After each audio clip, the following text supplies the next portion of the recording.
खबर रीवा से है, जहां आईएमएस फाउंडेशन की सीएसआर प्रभारी डॉ सपना वर्मा ने रीवा विधायक राजेंद्र शुक्ल से भेंट कर आईएमएस फाउंडेशन द्वारा बीमारी मुक्त भारत प्रकल्प का आरंभ विंध्य से किए जाने के संबंध में विस्तृत चर्चा की है। आपको बता दें, आईएमएस फाउंडेशन अपनी तरह की एकमात्र ऐसी संस्था है जो ग्रामीण क्षेत्रों के रहवासियों के स्वास्थ्य के प्रति इस प्रकार के विशिष्ट अभियान का आयोजन करती है। इस अभियान के द्वारा लोगों को एनीमिया, उक्त रक्तचाप, डायबिटीज जैसी बीमारियों का परीक्षण एवं चिकित्सा प्रदान कराई जाएगी। साथ ही प्राप्त डाटा के आधार पर स्वास्थ्य सुरक्षा को दृष्टिगत रखते हुए अनुसंधानात्मक विश्लेषण भी किया जाएगा। उल्लेखनीय है कि इस अभियान के तहत विंध्य की जनता को निःशुल्क स्वास्थ्य सेवा प्रदान की जाएगी।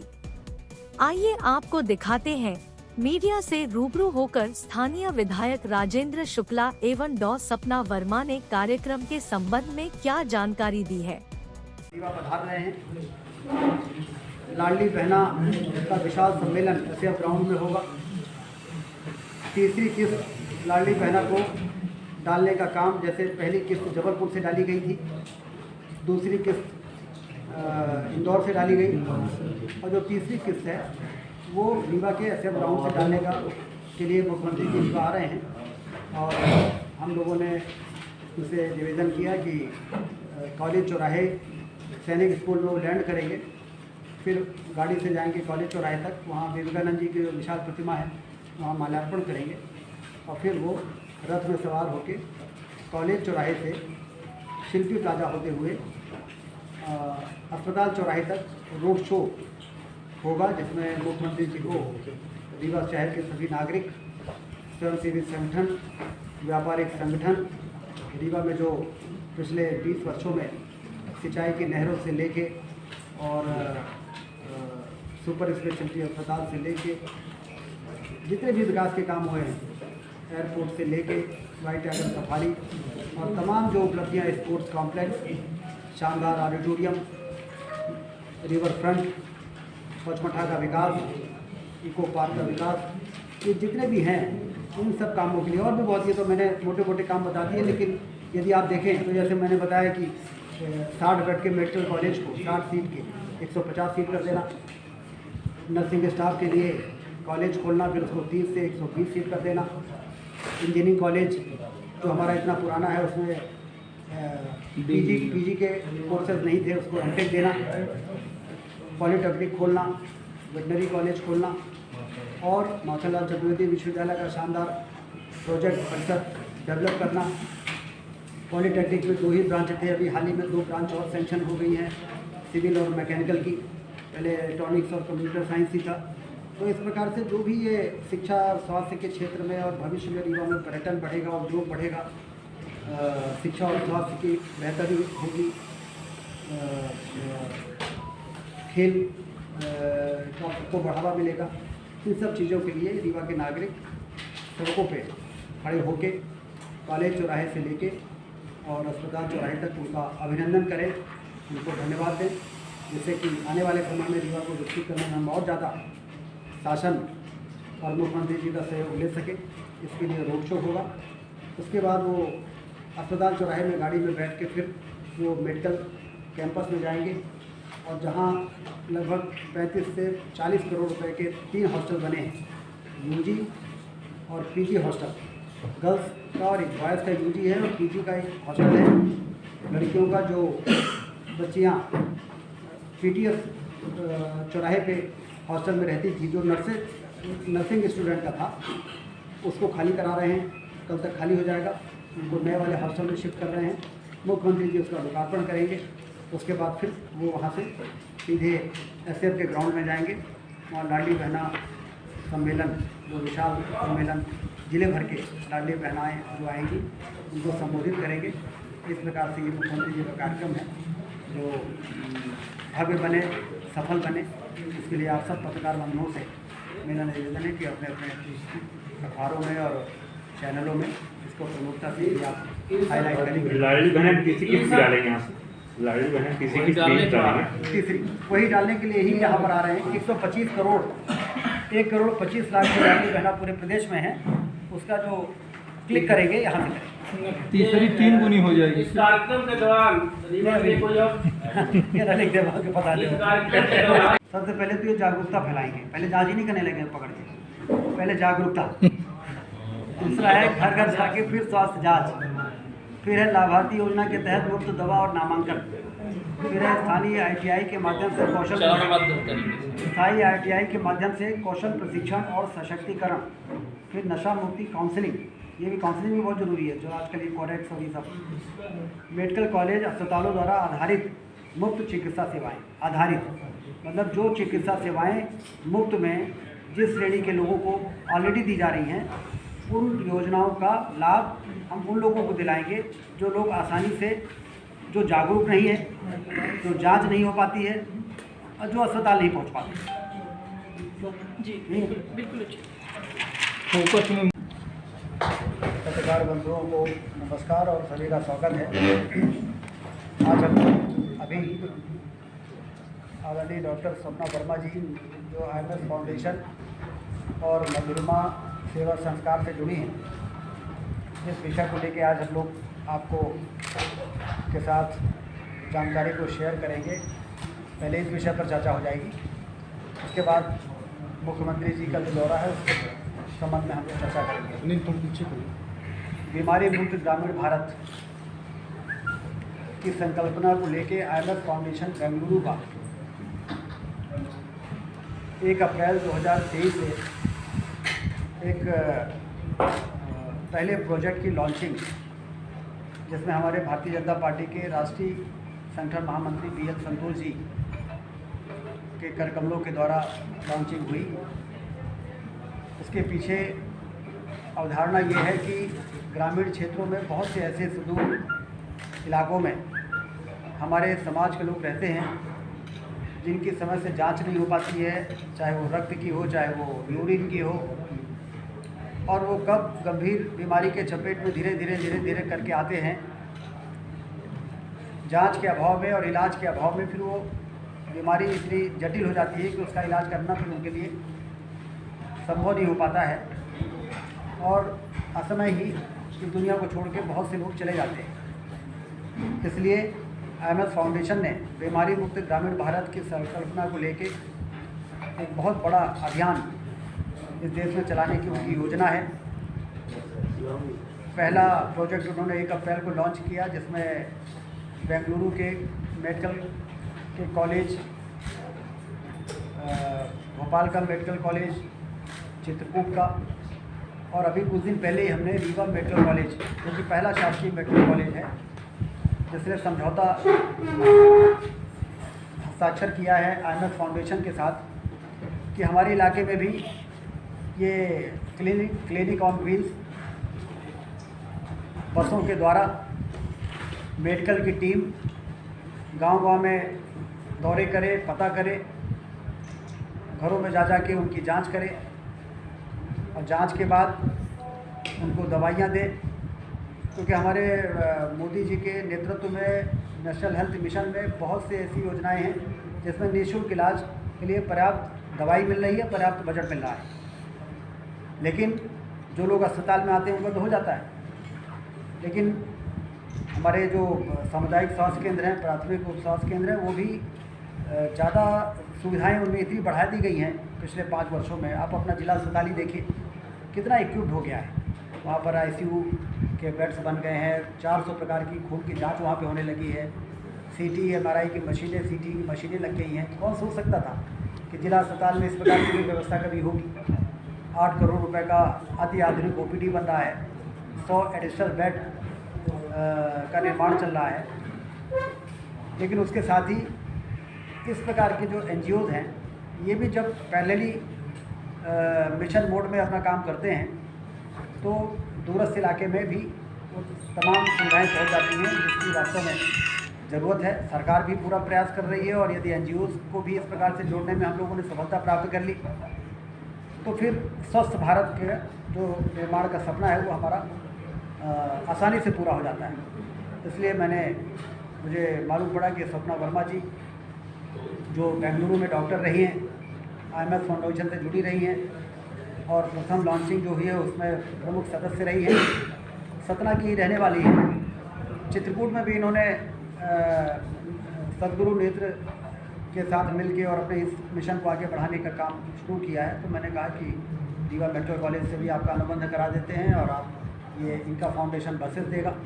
2 बसेस अभी दे रहे हैं ये अपने फाउंडेशन से और मेडिकल कॉलेज से उनको टेक्निकल स्टाफ और ये सब सारी चीज़ें उसमें दी जाएंगी और ये अपना मूवमेंट करेंगे।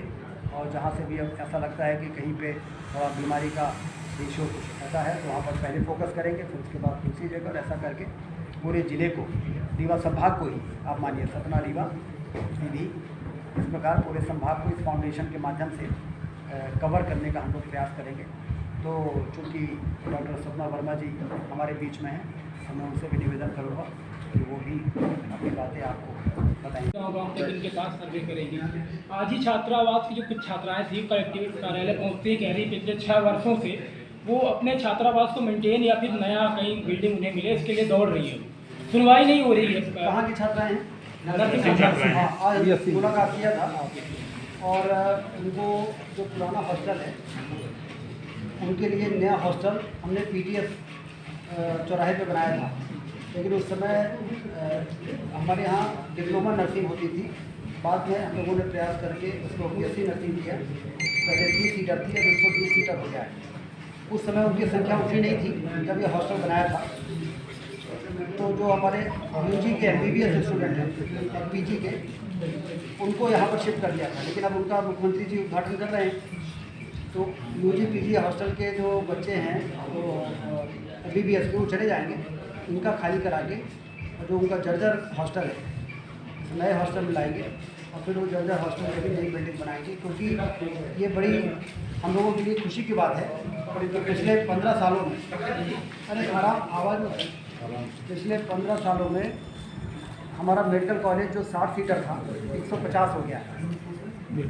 इसका मतलब कि एक तरीके से आप ये मानिए कि 2 नए मेडिकल कॉलेज और खुल गए रीवा, एक पुराना और 190 सीटर और बढ़ गया। तो 3 मेडिकल कॉलेज के बराबर का वो मेडिकल कॉलेज का विस्तार हमारा हो गया है। और नर्सिंग स्टाफ के बिना मेडिकल फैसिलिटी ठीक नहीं होती हैं। तो नर्सिंग कॉलेज भी हमारा 120 सीटर का हो गया है। तो एक मिनट, ये क्या कर रहे हैं? हाँ 500 बच्चे MBBS करेंगे और 500 ही बच्चे नर्सिंग करेंगे, BSc नर्सिंग, और फिर जिसको MSc करना होगा वो करेंगे। तो हमारे यहाँ जो हम लोग एक सपना लेके चल रहे हैं ना कि रीवा को मेडिकल हब बनाना है। तो मेडिकल हब बनाने के लिए हमारा मेडिकल कॉलेज का भी विस्तार, एक दिन में परसों सुन रहा था कि किसी ने कहा क्या कर दिया मेडिकल के क्षेत्र में, मेडिकल कॉलेज तो बहुत पहले से था रीवा में। अब उनको कौन बता दे कि पहले 60 सीटर था, अभी 150 सीटर है। एक सवाल है, एक सवाल, अब तक रिफ्यूजी कॉलोनी रीवा में बनी हुई है, वहाँ पे सरकारी लोग जो है अपना मालिकाना हक जता रहे हैं, रह भी रहे हैं, इसमें क्या कहेंगे? नहीं, उसमें तो 2004 में पुनर्वास विभाग ने उनको मकान पैसा लेके दे दिया था, ज़मीन जरूर नहीं दे पाए थे। तो अभी कैबिनेट ने ऐतिहासिक निर्णय लेके ज़मीन को भी कलेक्टर गाइडलाइन से उनको देने के लिए निर्णय कर दिया। अब 2004 में चूँकि ज़मीन दे देनी थी, नहीं दिया, तो 2004 के ही कलेक्टर गाइडलाइन पे बिना ब्याज के अभी मध्य प्रदेश के कैबिनेट में उन 31 लोगों को बहुत बड़ी राहत दी है। यहाँ पर एक आरोप लग रहा है कल से कि आपके द्वारा इनको बात लगाने के लिए पालन हो गया है, क्या ये सही है? ये बहुत नासमझी, जिनको कुछ भी जानकारी नहीं है, जीरो, वो लोग ऐसे आरोप लगाते हैं। अरे भाई, बाढ़ सागर का पानी तब भेजा जाता है जब नदी में पानी नहीं होता है।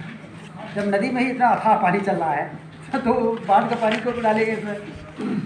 जितना पानी 315 मेगावाट बिजली के उत्पादन के लिए चाहिए, 135 क्यूमेक्स, वो 135 क्यूमेक पानी बरसात के कारण नदी में बह रहा है। आप देखिए नदी को, बाकी दिनों में जितनी नदी बहती थी उससे कम बह रही क्या? उतनी है ना, बल्कि उससे थोड़ा ज़्यादा है, उससे थोड़ा ज़्यादा ही है। तो पानी बंद करने की ज़रूरत इसलिए पड़ गई कि नदी में ही पानी आ गया। तो बाण सागर का बांध का पानी फालतू पड़ा गया कि हम बहाएंगे फालतू। तो तराई में हाई अलर्ट भी है, तो इधर तो पानी जाएगा, डबल हो जाएगा। नहीं, वो ज़्यादा पानी डालेंगे आवश्यकता के अनुरूप तो अपच हो जाएगा। पहले तो मैं आपको ही बता दूँ, सरकार नहीं कर पाए तभी ना आपको समाज में नहीं ये बात देखिए, आज हम समाज में बैठे हैं, तो समाज में क्या सारी जिम्मेदारी दायित्व तो सरकार के ही है? क्या हम सामाजिक समाज में नहीं रह रहे हैं? हम सबके भी कोई दायित्व है ना। तो उस दायित्व के अंदर जब हम किसी NGO से जुड़ते हैं या मैं उसकी CSR हेड हूँ, तो हम समाज में यही बातें करते हैं कि हम अच्छा कैसे बता सकते हैं, हम अपनी सरकार को कैसे सुझाव दे सकते हैं। सरकार हमारी बहुत अच्छा काम कर रही है और उसने ऑलरेडी इतना आयुष्मान भारत कार्ड के अंतर्गत कितने लोगों का, करोड़ों लोगों का इलाज हो चुका है। तो ये बात तो कहना ही इसके लिए स्वास्थ्य विभाग की आशा कार्यकर्ता ANM और फिर आपका महिला बाल विकास सशक्तिकरण, हमने ये जो हमारा प्रयोजन स्टार्ट हो रहा है, ये आज भले ही आपको लग रहा है कि ये रीवा डिस्ट्रिक्ट इन्वॉल्व हो रहा है या इसमें आप टिप्पणियाँ सोच रहे हैं कैसे होगा क्या होगा, 3 महीने बाद इसकी टिप्पणियाँ नहीं, जिज्ञासा। ये सब काम करने के लिए फंड कहाँ से आएगा आपको? इस IMS फाउंडेशन ये जो प्रकल्प है ही रूरल इंडिया CSR इनिशिएटिव है, बड़े बड़े उद्योगपति, बड़ी बड़ी चीज़ें और सरकार भी हमको सपोर्ट कर रही है और पूरा फाउंडेशन पूरा भारत मिलकर इसको सपोर्ट कर रहा है। भारत का फंड रहेगा, विदेश का भी रहेगा फंड? भारतीय फंड है, पूर्ण रूप से भारतीय। आप आकर हम आपसे बोल देंगे भाई साहब 10,000 रुपये दे दीजिए, रीवा जिले का कितना रहेगा? वैसे इसमें फंड कुछ डिसाइडेड नहीं है, इसमें फंड हम डिसाइड नहीं करते। का परीक्षण करना चाहते हैं ये जानने के लिए कि उनके शरीर के अंदर कमियां क्या हैं, तभी हम उनके एक रूपरेखा तैयार कर सकते हैं इलाज की, चाहे वो गर्भवती महिला हो, चाहे वो कुपोषित बच्चा हो, चाहे वो रक्तचाप से पीड़ित कोई वृद्ध व्यक्ति हो। लेकिन जब तक हम संपूर्ण स्वास्थ्य निरीक्षण, उनका ब्लड की जांच, उनके पेशाब की जांच नहीं करेंगे, क्योंकि आज तक हमारी सरकार खुद ही इतने सालों से, इतने वर्षों से इतने अच्छे प्रयोजन लेके सामने आ रही है कि जिसके अंतर्गत निःशुल्क इलाज मिल रहा है। आयुष्मान भारत कार्ड के अंदर 65% जो हमारी ग्रामीण क्षेत्रों की जो आबादी है उनको इलाज दिया जा रहा है। लेकिन अब जैसे इन्होंने कहा कि फिर भी समस्या का निदान नहीं हो पा रहा है, तो फिर भी समस्या का निदान नहीं होने का जो सवाल है उसका आंसर मेरे पास यही है कि हमने एक पहल की है और हमारे माननीय राजीव शुक्ला जी ने हमारी उसमें मदद की है और रीवा मेडिकल कॉलेज को भी इन्वॉल्व कर दिया। तो यही सबसे बड़ा उदाहरण है कि सरकार और आज NGO मिलके इस सोच को आगे बढ़ा रहे हैं और घर घर स्वास्थ्य निरीक्षण कर रहे हैं, पहले कि आपके घर में क्या कमियां हैं, फिर उसका निदान भी कर रहे हैं। अब इससे ज़्यादा तो नहीं आपका एनीमिया, पहले आपने बताया कि जो हम मेन बीमारियां हैं, एनीमिया फर्स्ट, फिर मधुमेह, रक्तचाप, 3, इसीलिए हमने बताया कि यहाँ 70% जो महिलाएं गर्भवती भर्ती होती हैं उनसे ब्लड की मांग पहले की जाती है ऑपरेशन के बाद। ध्यान दिया होगा कि बीच में एक अभियान चला था राजकोट ऑडिटोरियम में, शायद 300 या 400 यूनिट ब्लड का डोनेशन किया और इस बीच में पूरे सुदूर देवथर जगह से लेके गाँव से एनीमिक प्रेग्नेंट महिलाओं को लाया गया था जिला अस्पताल में। और जब हम गए थे वहाँ जिला अस्पताल में देखने, तो आप समझो कि बाहर से लेके अंदर पैर रखने की जगह नहीं थी। तो आप ये सवाल सही कर रहे हैं कि ग्रामीण क्षेत्रों में जब घुसो और सर्वे करो तो प्रेग्नेंट लेडीज ज़्यादातर एनीमिक मिलती है। जी, हमारे स्वास्थ्य के अमले ने उसको आइडेंटिफाई किया, उनको ले आए। इस बीच में पहले ही राजकोट ऑडिटोरियम में ब्लड डोनेशन का एक बहुत बड़ा अभियान हुआ, फिर वो 300-400 ब्लड और जो महिलाएं जिला स्तर सबको चढ़ाया जा रहा था। हमने जाके अपनी आंखों से देखा वो ब्लड चढ़ रहा है और सब जो परसों ब्लड दिया गया था वो आज चढ़ रहा है। तो बहुत सी ऐसी एनीमिक महिलाएं थी। तो ये तो अभियान सरकार के प्रशासन के चलते हैं, क्योंकि मैम काम करेंगी इस दिशा। राजीव शुक्ला जी ने बताया कि हमारा ये जो प्रयोजन है वो बीमारी मुक्त ग्रामीण भारत के लिए उद्देश्य से हम इसको चला रहे हैं और ये पैन इंडिया आधारित प्रोजेक्ट है, प्रकल्प है और इसका संपूर्ण जो प्रोजेक्ट का रूपरेखा है वो ग्रामीण क्षेत्रों के लिए रखा गया है। हर ग्रामीण क्षेत्र में हमने ये ठाना है कि सबसे पहले स्वास्थ्य परीक्षण और उसके पर्यंत उनका संपूर्णता इलाज निःशुल्क रूप से प्रदान किया जाएगा। बीमारी मुक्त ग्रामीण भारत के सपने को साकार हम तभी बना सकते हैं जबकि हम घर घर जाके उनका स्वास्थ्य निरीक्षण करें, उनकी पूर्णतः रूप से उनकी खून और पेशाब की जांच से उनमें क्या उनके शरीर में ग्रस्त बीमारियां हैं या हो सकता है भविष्य में क्या आने वाली हैं, उनके आंकड़े निकालें और आगे जाके भारत सरकार को सहयोग करते हुए अपने हमारे माननीय प्रधानमंत्री जी के सपने को हम साकार करें। और ये हमारा सौभाग्य है कि जब हम इस क्षेत्र में काम कर रहे थे सतना में 8, 9, 10 मई को एक महाशिविर हुआ था। उस शिविर के अंतर्गत हमने चित्रकूट में हमारे सदगुरु नेत्रालय के संपर्क में आकर और जेके अस्पताल भोपाल से संपर्क में आकर नारायण नेत्रालय और उन्होंने भी बेंगलुरु से संपर्क दिया, हमें सहयोग दिया और ये प्रकल्प हमारा 5000 लोगों का हम ऑलरेडी उसमें इलाज कर चुके हैं। जब भाई साहब को ये बात पता चली तो राजेंद्र शुक्ला जी का ये विचार है और ये नेतृत्व ही कहेंगे, इतने प्रगतिशाली है ये कि इन्होंने खुद चल के हमें आमंत्रित किया कि ये हमारे रीवा संभाग से हमारा रीवा का मेडिकल कॉलेज अब इन चीज़ों को आगे बढ़ाएगा और निःशुल्क इलाज घर घर पहुंचाने में आपका सहयोग करेगा। उस निर्देश के अंतर्गत हमने एक एग्रीमेंट MOU साइन किया है। IMS फाउंडेशन पैन इंडिया आधारित फाउंडेशन है, मैं उसकी CSR लीड हूँ। मधुरिमा सेवा संस्कार की मैं स्थापक हूँ। तो इस उद्देश्य से आज हम चल रहे हैं और आप सबका सहयोग की आशा करते हैं और जल्द ही हम आने वाले 5 वर्षों में हम ये आंकड़ा कर रहे हैं कि जिन ग्रामीण क्षेत्रों को हम चिन्हित करेंगे उनमें हम संपूर्णतः रक्तचाप और मधुमेह जैसी बीमारियों को उखाड़ फेंकने के लिए सफल होंगे। कितने वर्षों से काम कर रहा है आपका ये ट्रस्ट और अभी तक कितने ऐसे गांव हैं जिनको आपने बीमारी मुक्त कर दिया? ट्रस्ट तो विभिन्न क्षेत्रों में काम करता है, लेकिन ये प्रकल्प 2023 1 अप्रैल से स्टार्ट हुआ है। एक आप गाँव ऐसे हैं? हाँ, बेंगलुरु में नेलबंगला गांव में ये प्रकल्प हो चुका है और रामनगरा डिस्ट्रिक्ट में ये प्रकल्प हो चुका है। चिकमंगलुरु डिस्ट्रिक्ट में ये प्रकल्प का सब हो चुका है। सतना में और ये प्रकल्प ऑलमोस्ट एक इसका POC बन चुका है। अब आने वाले समय में क्योंकि मेडिकल कॉलेज की एक बहुत महत्वपूर्ण भूमिका है, 950 मेडिकल कॉलेजेस बेसिक उनको परमिशन जो मिलती है तो उसके अंतर्गत उनके अंदर कम्युनिटी मेडिसिन जो डिपार्टमेंट है उसके अंतर्गत हम इसको बड़ा रूपरेखा दे सकते हैं।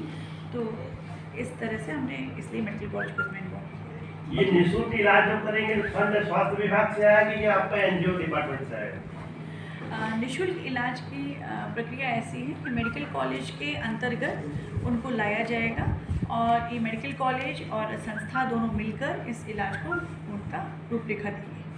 NGO और मेडिकल कॉलेज दोनों मिलकर ये जो फंड होगा और सेवा जो क्लिनिक का बिल आपका है कि सरकारी क्षेत्र इसमें रहेगा, रीवा जिले में या फिर संभाग में रहेगा? यही मैं आपको बताना चाहती हूँ कि जब हमारी राजेंद्र शुक्ला जी भाई साहब से चर्चा हुई तो उन्होंने बहुत खुले दिल से ये बताया कि भले ही आज वो रीवा का संचालन कर रहे हैं रीवा डिस्ट्रिक्ट में, लेकिन जहाँ भी इसकी ज़रूरत है जैसे चित्रकूट हो गया, मझगवा हो गया, तो आज रीवा मेडिकल कॉलेज उन क्षेत्रों के लिए भी काम करेगा। तो ऐसा कोई निश्चित हमने सीमा को अपने बाधा नहीं बनाई है, हम बिल्कुल आगे कोई आपका बुलाना चाहता है। डिजिटल कॉल सेंटर सेटअप होगा और हेल्पलाइन इसमें चालू रहेगी। हम किसी के बुलाने पे नहीं जा सकते हैं। हमने कुछ गांव चिन्हित किए हैं, जैसे आपका बाराभिटिया हो गया, मझगवा हो गया, रीवा के आसपास के कुछ क्षेत्र हमने चिन्हित किए, सतना के आसपास के अभी हमने पहले फेज़ में कुछ गांव चिन्हित किए हैं और अगले 3 महीने तक बस उनका दौरा करेगी और समूलतः उनको इलाज कराने की कोशिश करेगी। कितने गाँव होंगे जिले में? ये तो अब स्टैटिस्टिक्स जब काम बढ़ेगा काम बढ़ेगा। प्रथम चरण में एक आउटलाइन तो बनाई होगी कि रीवा में 10 गाँव से अभी जैसे 2 बस इन्होंने एंगेज किया है ना, तो 2 बस के हिसाब से एक बस इनकी योजना है कि हम मझगवा और चित्रकूट के इलाके में उसको दौड़ाएंगे और एक बस रीवा ज़िले में जहाँ पे अपन तय कर देंगे वहाँ चलेगा। और उसके बाद एक बार इनका इन्वॉल्वमेंट हो गया IMS फाउंडेशन का, तो फिर अपन अपने काम को बढ़ाते रहेंगे।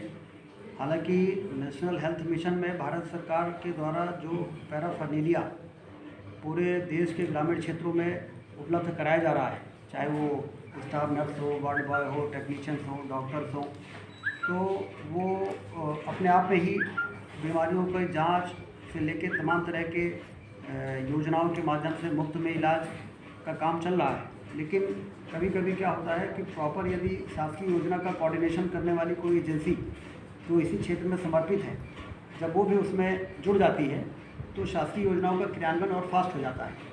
तो अभी काम शुरू होगा, अभी तो MOU हुआ है, MOU के बाद जब काम शुरू होगा तो आवश्यकता अनुसार काम को किस तरह से जनहित में ज़्यादा से ज़्यादा फैलाया जा सकता है, आने वाले दिनों में हम लोग फिर तय करेंगे। 9 अगस्त को इस गांव को चिन्हित कर रहे हैं आप 9 अगस्त को हम लोग 12 भटिया गांव जा रहे हैं, जो कि चित्रकूट क्षेत्र में स्थायी है।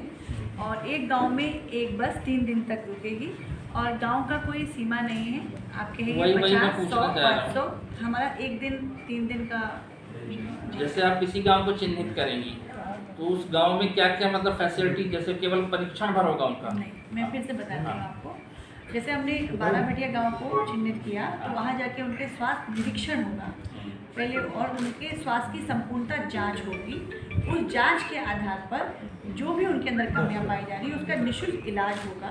और आगे आने वाले 3 महीने के डेटाबेस के आधार पर इस कम्युनिटी में कौन सी बीमारियां प्रभावित हैं और कैसे उनका रोकथाम किया जा सकता है, इस पर रिसर्च होगी। यदि आपसे कोई इलाज अपना मेडिकल परीक्षण नहीं कराना चाहता तो उसको कैसे विश्वास दिला पाएंगे कि हाँ हम आपका मेडिकल परीक्षण करेंगे? भाई साहब, मैं प्रोफेशन से डॉक्टर हूँ, Okay. मैं MD पैथ हूँ और ऐसा कोई भी किसी इंटीरियर गांव पे आप जाएंगे तो आप कैसे बता पाएंगे कि इस तरह की चुनौतियाँ आएंगी? जैसे चुनौतियाँ आएंगी, ये पहले भी हमारे साथ आती तो है, आप लेकिन सामुदायिक केंद्र का यानी वहाँ का जो BMO होगा वहाँ संपर्क देखिए, करेंगे। इसमें जो इनका मिशन है, एक मिनट, क्लिनिक ऑन व्हील्स के 6 सूत्र। पहला सूत्र